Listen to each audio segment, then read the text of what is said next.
Hello everyone, मैं राजू एक बार फिर से स्वागत करता हूं आप सभी का हमारे यूट्यूब चैनल एजुकेशन पर्पस में। दोस्तों, जैसा कि आप स्क्रीन पर देख ही रहे होंगे कि इस वीडियो पर आप क्या समझने वाले हैं। तो इस वीडियो पर आप देखेंगे दोस्तों एमए हिस्ट्री सेमेस्टर 1 पेपर 1 के मोस्ट इंपॉर्टेंट क्वेश्चन यूनानी रोमन इतिहास लेखन परंपरा, जिसे आप ग्रीको रोमन हिस्टोग्राफी भी कहते हैं। ये टॉपिक जो है दोस्तों आपके एग्जाम के लिए तो महत्वपूर्ण है ही, और आगे के भी एग्जाम्स के लिए यदि आप कॉम्पिटिटिव लेवल्स के एग्जाम देना चाहते हैं या फिर आप यूपीएससी जेपीएससी जैसे एग्ज़ाम में बैठना चाहते हैं, उन एग्ज़ाम को अटेम्प्ट करना चाहते हैं, तो ये टॉपिक जो है आपके लिए बहुत इंपॉर्टेंट रोल निभा सकता है। साथ ही साथ ये वीडियो भी आपके लिए बहुत ज़्यादा हेल्पफुल रहेगी।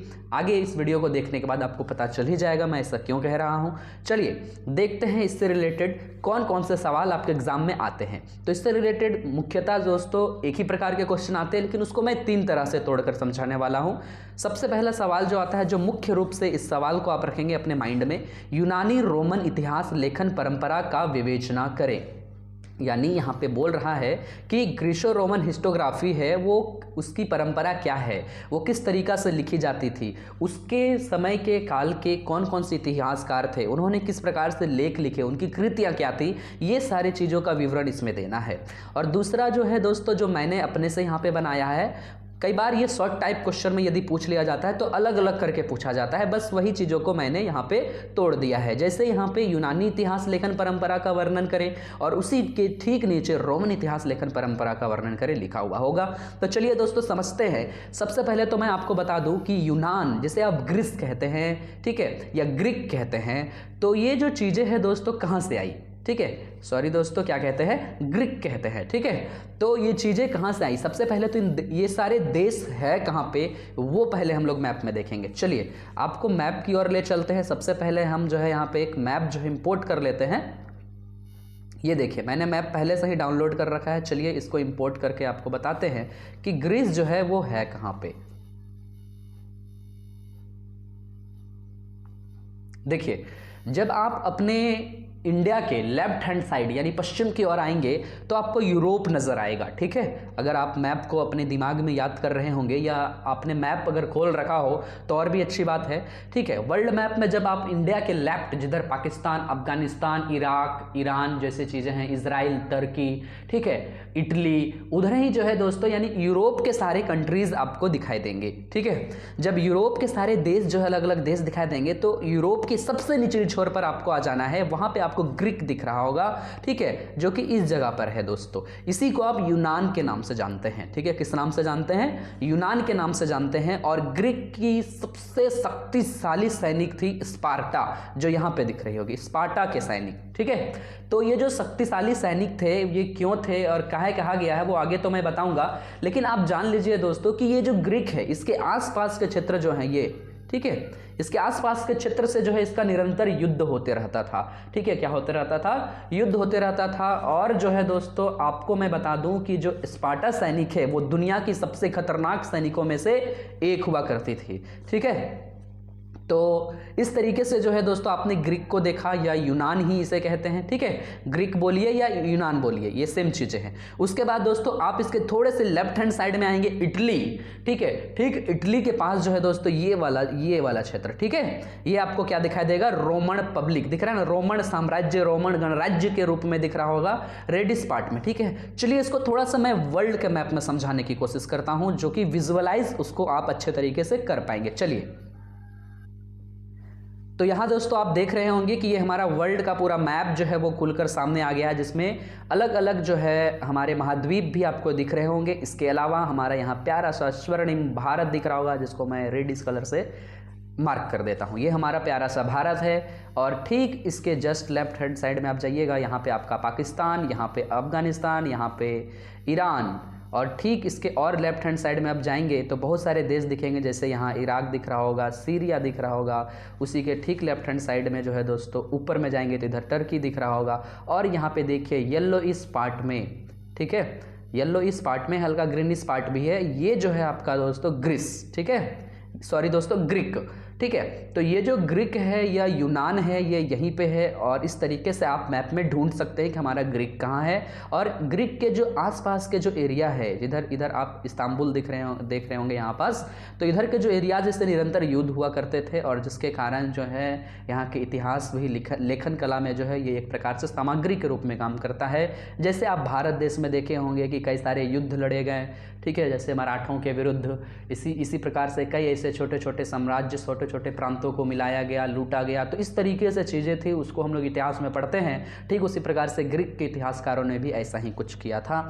और दोस्तों ठीक इसके लेफ्ट हैंड साइड में यहाँ जाएंगे जहाँ इटली का क्षेत्र भूभाग दिख रहा होगा थोड़ा डीप ग्रीन में, जहाँ पे आपको रोम दिखते हुए नजर आ रहा होगा दोस्तों, यही है हमारा रोम या रोमन गणराज्य, रोमन साम्राज्य। और इस तरीके से दोस्तों क्या है कि एक समय ऐसा आता है कि रोम का पाला जो है यूनान से भी पड़ता है, और रोम जो है यूनान पर जीत हासिल करता है और यूनान से ही सीखता है।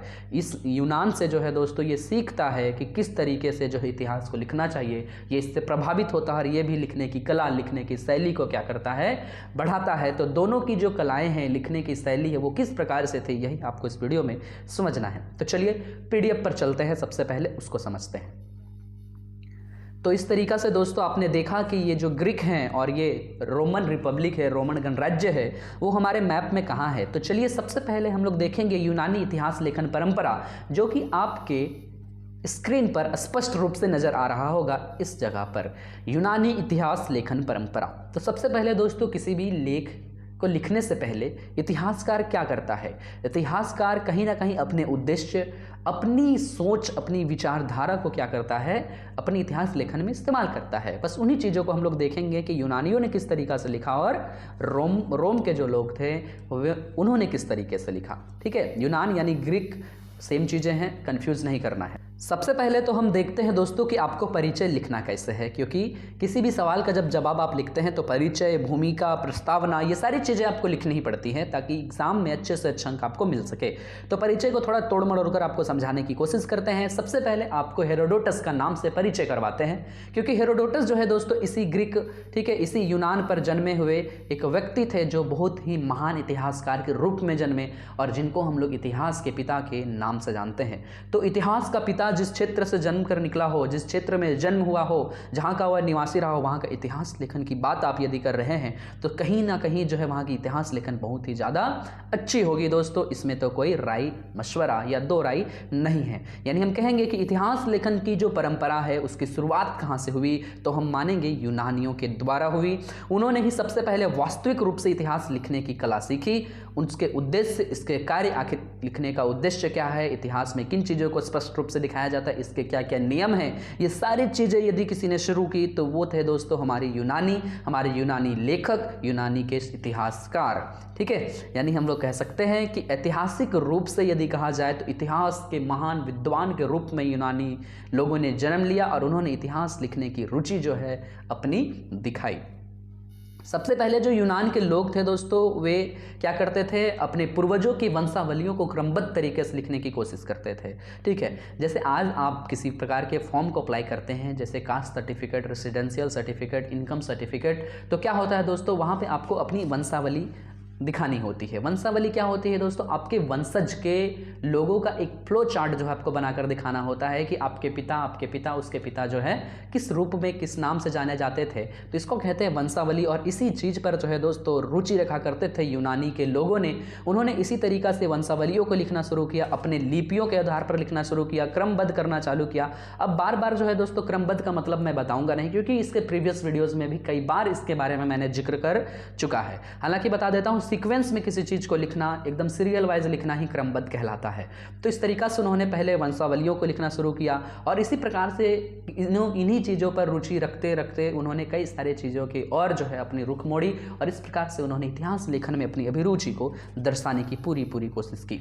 इतिहास के जनक जिसे हम हेरोडोटस कहते हैं दोस्तों, ये आप परिचय में ही लिखेंगे, ये भी यूनान के ही निवासी थे जिनका काल 5वीं शताब्दी ईसा पूर्व माना जाता है और टोटल BCE जो है 5th सेंचुरी BE BCE कह सकते हैं, ठीक है, यानी 5 सेंचुरी जो है दोस्तों BCE, 5वीं शताब्दी ईसा पूर्व जो है इनका काल माना जाता है, यानी इनका जन्म और मृत्यु जो है इसी शताब्दी ईसा पूर्व के अंतर्गत हुआ था। तो इस तरीके से जो है दोस्तों आपने देखा कि यूनानियों का जो है किस तरीका से इतिहास लेखन के क्षेत्र में बहुत ही अधिक महत्व रहा है। तो चलिए इसी इतिहास लेखन के प्रमुख बिंदुओं की ओर चलते हैं और इसकी विशेषताओं को जानते हैं। यहाँ पर जो है दोस्तों मुख्य बिंदु की जगह में आप लिख सकते हैं यूनानी इतिहासकारों या यूनानी इतिहास लेखन परंपरा की मुख्य विशेषताएं या यूनानी इतिहास लेखन परंपरा की मुख्य बिंदुएं।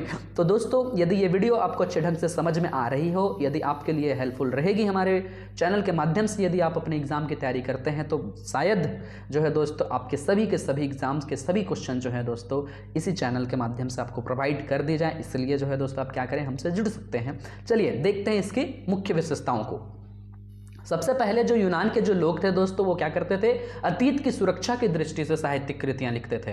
कहने का मतलब है अतीत की सुरक्षा, मतलब इनकी जो वंशावली थी उसमें क्या दिखाई जाती थी, इनके जो पूर्वज थे वो किस तरीका से काम करते थे, उनकी कृतियां क्या थी, उनकी विशेषताएं क्या थी, उन्होंने कुछ अच्छे काम किए हैं या नहीं किए हैं, उनको क्या किया जाता था दोस्तों, ये अपनी कृतियों में लिखते थे। और इस तरीका से उनकी जो शैली है वो कहीं ना कहीं विकसित होती चली गई। ये सारी चीज़ें हम लोग देखेंगे। प्राचीन यूनान के जो परिवार के पूर्वज थे, परिवार के पूर्वज थे, उनको ये लोग बहुत ज़्यादा मानते थे, ठीक है, उनके प्रति आस्था, उनके प्रति सम्मान रखते थे। और यही कारण है दोस्तों कि उन्होंने अपनी पूर्वजों की स्मृति और वंशावली को सहेजने के उद्देश्य से अपनी कृतियों की रचना की, ठीक है। इस प्रकार से हम कहेंगे कि कुल मिलाकर जो है यूनानियों ने जो है अपनी वंशावली को सहेजने के लिए सबसे पहले जो है इतिहास लिखने की कोशिश की। चलिए सबसे पहले हम लोग देखेंगे अब यहाँ पे उनकी कृतियाँ कि किस तरीके से वे लिखा करते थे या उनमें कौन कौन चीज़ें हैं जो विशेष हैं। अब यहाँ पे मैं कहना चाहूँगा दोस्तों, यदि आप इतिहास के स्टूडेंट हैं, इतिहास के छात्र हैं, तो कुछ पॉइंट ऐसे होते हैं जो आपको हूबहू जो है दोस्तों याद कर लेनी होती है। तो आप यहाँ पे गौर कीजिएगा कि कौन कौन से चीज़ों को आपको याद करना है।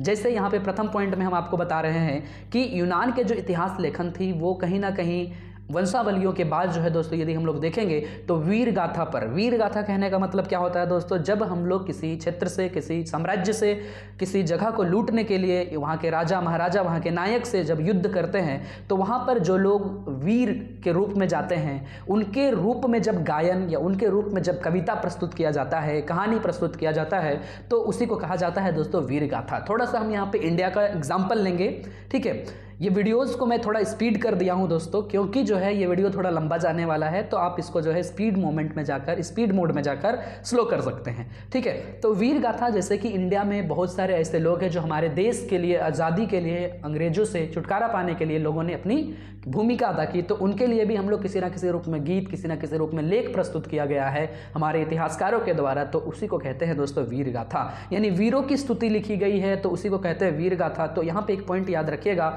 इनकी कृतियां अधिकतर वीर गाथाओं पर भी होती थी। यहाँ के वीरों ने किस तरीका से युद्ध लड़े उसके बारे में भी यहाँ चीजें थी, और इस तरीका से अतीत का विवरण मिलता है यूनानी इतिहासकारों के द्वारा। तो यूनान में इतिहास लेखन की ऐसी स्वरूप थी, इस तरीका से आप यहाँ पे लिखेंगे। चलिए अगला पॉइंट आप यहाँ पे क्या बनाएंगे, होमर। होमर जो है दोस्तों यूनान का एक बहुत ही प्रसिद्ध और बहुत ही महान जो है एक काव्यकार के रूप में प्रस्तुत होता है, एक तरह से इतिहासकार ही कहेंगे। इन्होंने बहुत सारी कविताएं लिखी हैं और इनके कविताओं में जो है दोस्तों यहाँ के द्वीप के निवासियों ठीक है, यहाँ के द्वीप के निवासियों, यहाँ के ग्रामीण, यहाँ के लोगों का जीवन इस प्रकार से वर्णन किया गया है जिसको पढ़कर बहुत ही आनंद महसूस होता है। यहाँ के लोगों का ग्रामीण और सांदर्भ जीवन का जो है दोस्तों इन्होंने आश्चर्यजनक विवरण दिया है, और इस तरीका से इनकी उपलब्धियाँ हैं, ठीक है। अब चलते हैं दोस्तों 6ठी शताब्दी ईसा पूर्व, ठीक है। 6ठी शताब्दी ईसा पूर्व में यूनान में जो है दोस्तों परिवर्तनशील घटनाएं आईं, ठीक है। तो पहला क्या था आपका वीर गाथा, दूसरा क्या था दोस्तों ग्रामीण जीवन पर भी लिखी गई हैं कविताएं जो होमर ने लिखी है। अब 6ठी शताब्दी ईसा पूर्व में क्या है दोस्तों, इन लोगों ने अपने सोच को विकसित किया और कल्पना के आधार पर भी, चिंता के आधार पर भी इतिहास को लिखना शुरू किया। इस तरीका से हम देखेंगे दोस्तों कि इन्होंने अलग अलग देशों से जो युद्ध लड़े हैं, अलग अलग देशों पर जाकर वहाँ की संस्कृतियों को अडॉप्ट किया है, वहाँ की संस्कृतियों को लिया है।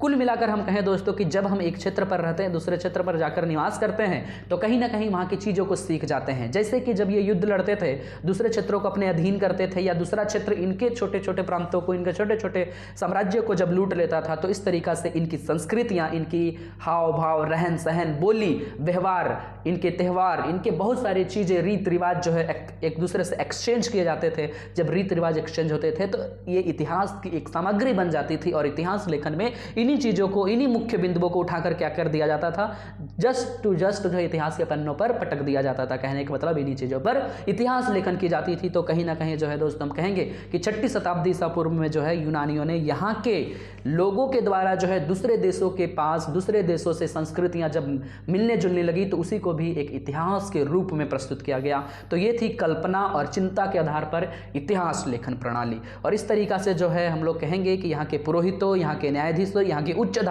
अधिकारियों की तालिकाओं, राजाओं की वंशावलियाँ, राजाओं के द्वारा किए गए काम और अच्छे अच्छे लोगों के द्वारा से लेकर निम्न स्तर यानी जनसाधारण, यहाँ पे गौर कीजिएगा, ऊंचे ऊंचे लोगों के भी इतिहास लिखी जाती थी और जो जनसाधारण थे, जो सिंपल कॉमन व्यक्ति थे, जो समाज में रहा करते थे, अपने कार्य करते थे, उनकी कार्यशैली कैसी थी, उनका रहन सहन कैसा था, उनका जीवन कैसा था, उनकी संस्कृति कैसी थी, और इस तरीका से वहाँ के नगर, वहाँ के मंदिर, वहाँ की जाति, इस तरह की चीज़ों में पूरे गीत लिखने शुरू कर दिए। इतिहास लेखन की शुरुआत इस तरीका से यूनान में हुई और इस प्रकार से हम कहेंगे दोस्तों ये थी यूनानी लेखन परंपरा। और इस तरीका से जो है दोस्तों बाद में इन्होंने खोजबीन, परीक्षण, ये सारी चीज़ों पर भी बल दिया और इस तरीके से इतिहास लेखन की कला आज विकसित हो पाई है। तो चलिए देखते हैं इतिहास लिखने के क्रम में जो है दोस्तों यूनानी लेखकों के बारे में। तो सबसे पहला जो है हेक्टेशियस, ठीक है, ये नाम आपको याद रखना होगा। अभी मैंने आपको बताया कि इतिहास यदि आप पढ़ रहे हैं तो कुछ चीज़ों को आपको रटना भी बहुत जरूरी है, एक दो पॉइंट को, ठीक है, सभी पॉइंट्स को आप नहीं रट सकते हैं, आपको समझ कर ही जो है आपको इतिहास, आप भी तो एक प्रकार से इतिहास ही लिख रहे हो, आप भी एक प्रकार से इतिहास रच सकते हो। तो इसीलिए जो है दोस्तों आपको सटीक तरीके से याद होना भी जरूरी है। तो देखिए मिटिस एक स्थान था, तो मिटिस का निवासी था हेक्टेशियस, ठीक है। हेक्टेशियस के बारे में लिखेंगे, यहाँ पे वीडियो लंबा हो जाएगा इसलिए मैंने 2-3 ही राइटर के बारे में, 2-3 ही हिस्टोरियंस के बारे में बताया है। बाकी हिस्टोरियंस के जो है यदि आपको पढ़ने हो तो हमारे डिस्क्रिप्शन बॉक्स में जाइएगा, डिस्क्रिप्शन बॉक्स में अलग से मैं एक पीडीएफ दे दूंगा जहां से जो है दोस्तों जिस बुक से मैं इसको एक पीडीएफ के फॉर्मेट में टाइपिंग करके आपके लिए लाया है, ठीक है। तो वहां से भी कुछ इतिहासकारों को उठाकर आप यहाँ पे लिख सकते हैं, लेकिन केवल इतिहासकारों को दूंगा, इतिहास लेखन की जो रुचि है, परंपरा है, उसको नहीं दूंगा, ठीक है। तो इसको, इस वीडियो को जरूर देखेंगे। इसके बाद रोमन इतिहास परंपरा आएगी जो कि आप पार्ट बी में देखेंगे, ठीक। इसके बाद पार्ट बी भी आपके बीच मौजूद कर दिया जाएगा। तो दोस्तों बने रहिएगा इस वीडियो पर। चलिए ज़्यादा टाइम नहीं गवाएंगे, देखेंगे हेक्टेशियस के बारे में। हेक्टेशियस जो है दोस्तों प्रथम इतिहास लेखक, वो भी कहाँ का, यूनान का, जिसे आप ग्रीक के नाम से जानते हैं। ग्रीक कहाँ है, एकदम सिंपली आप आइज क्लोज करेंगे, हमारा भारत देश, स्वर्णिम भारत, ठीक है, उसको याद करेंगे, ठीक। उसके लेफ्ट हैंड साइड में हमारा पाकिस्तान, कहीं ना कहीं जो है दोस्तों इससे भी हमारा किसी ना किसी रूप में नाता रहा है, ये आप सभी को अच्छे ढंग से पता होगा, ठीक है। भाईचारे के रूप में भी और भी विभिन्न कई सारे बिंदु रहे हैं, तो हम भाईचारे के रूप में ही हम पाकिस्तान को याद करेंगे। लेकिन यदि ज़रूरत पड़ा अगर किसी देश के द्वारा, मैं सिर्फ इसी को नहीं कह रहा हूँ, और भी कई सारे देश हैं, अगर कई सारे साक्ष्य हमारे बीच मौजूद हैं कि बहुत सारे देशों ने हमारे ऊपर आक्रमण करने की कोशिश की, लेकिन हमने भी उन्हें धूल चटाने की पूरी कोशिश की है, इसमें भी हम पीछे नहीं है। चलिए यहाँ पर नहीं जाएंगे। अब पाकिस्तान, अफगानिस्तान, उसके बाद ईरान, इराक, फिर सीरिया, इजराइल करते हुए जो है दोस्तों तुर्की वगैरह में जाएंगे। तो ठीक तुर्की के जस्ट लेफ्ट हैंड साइड में जहाँ यूरोपीय कंट्रीज आपको देखने को मिलती है, उसके ठीक नीचे में, यानी पूरा पश्चिम, उत्तर, दक्षिण के रूप में यदि आप इसे बांटेंगे तो दक्षिणी छोर पर आपको ग्रीक दिखाई देगा और ठीक ग्रीक के ठीक लेफ्ट हैंड साइड में आपको इटली दिखाई देगा और इटली के पास जो है आपको रोमन एम्पायर नजर आएगा, सॉरी दोस्तों, रोमन रिपब्लिक नजर आएगा, रिपब्लिकन जो है कंट्री जो है उसको नजर आएगा, रोमन साम्राज्य नजर आएगा। तो इस तरीके से चीजों को आप देखे हैं, ठीक है। तो यूनान का सबसे पहला इतिहास लेखक के रूप में जो है दोस्तों हेक्टेशियस को जाना जाता था। और इसने क्या लिखा था, इसने जो है सबसे पहली चीज तो मैं आपको बता दूं कि इन्होंने अलग अलग जो है यात्रा की थी अपने शासनकाल के दौरान। अपने जिस समय यहाँ पे ये अपना जीवन यापन कर रहे थे, जीवनी चला रहे थे, तो इन्होंने बहुत सारी यात्रा की थी, जिनके सबसे महत्वपूर्ण यात्राओं में से कुछ किताबों को इन्होंने लिखा था, जैसे ट्रेवल्स अराउंड द वर्ल्ड। अब देखिए इस चीज को आपको याद करने की जरूरत नहीं है, यात्रा पूरे विश्व का, तो वही तो हुआ ना, ट्रेवल्स अराउंड द वर्ल्ड। तो ये सारी चीजें इनकी किताब है, उन्हीं में से एक किताब था स्थायी वंशजों की तालिका। ये भी देखिए, अब देखिए स्थायी वंशज मतलब यहाँ रहने वाले, यहाँ जिन लोगों ने जीवन यापन किया हो, जिन लोगों ने जो है यहाँ रहकर अपने जीवन चलाया हो, जिनकी मृत्यु हो गई हो, तो उनके बारे में इन्होंने जो है किताब किताब ही लिख डाली और उनको जो है एक लिपिबद्ध तरीके से अपनी लिपि के आधार पर जो है लिखना चालू किया। ठीक है, और इस तरीका से हम कहेंगे कि वहाँ के परंपरा, वहाँ के चीज़ों को लिखना चालू किया। और ये जो है दोस्तों सत्य पर विश्वास करते थे और इन्होंने दो मौलिक सिद्धांत, सबसे पहला सत्यता और दूसरी उनकी आलोचना करना भी सबसे पहले इन्होंने ही दिया। इन्होंने लिखा था दोस्तों, मैं वही लिखता हूँ जिसे मैं समझता हूँ कि वह मौलिक सत्य है। कहने का मतलब है जो परम सत्य होगा उसी को मैं लिखूंगा और उसी को मैं लिखता हूँ। इन्होंने बताया, किसने बताया? हेक्टेशियस ने बताया। ये याद आप रखिएगा, हेक्टेशियस प्रमुख जो है इतिहास लेखक के रूप में जो है दोस्तों यूनानी जगह से ग्रीक से उभरे थे और यूनानी के विभिन्न कहानियों में केवल और केवल मैं तथ्य को ही ग्रहण करता हूं, इन्होंने कहा था।